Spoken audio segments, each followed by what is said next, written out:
Masdan ng tatlong nakamotorsiklong lalaking ito na tila may hinahanap sa Sampaloc, Maynila. Wala silang suot na helmet. Lumiko sila sa Eloisa Street at tumingin pa kung may nagbabantay sa barangay hall. Saka lumapit ang mga salarin sa isang babae nakaupo sa gilid ng convenience store. Mabilis na hinablot ng isa sa kanila ang cellphone ng biktima. Tumakas sa mga salarin patungong Espanya Boulevard. Kwento ng biktima na isang call center agent. May hinihintay lang siya sa lugar na mangyari ang krimen. Naglalaro po kasi ako ng phone.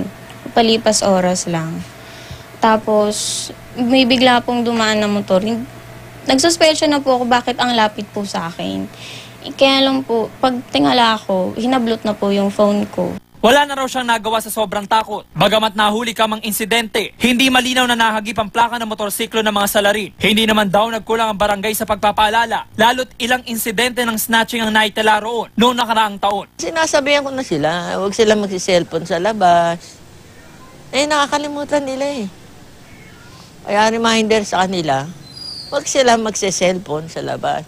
Nai-report na ng biktima sa barangay at UBA PCP ang insidente. Nagpapasalamat pa rin daw ang biktima na hindi siya nasaktan. Sa maayos na paraan lang din sila maghanap ng buhay kung kailangan man nila ng pera.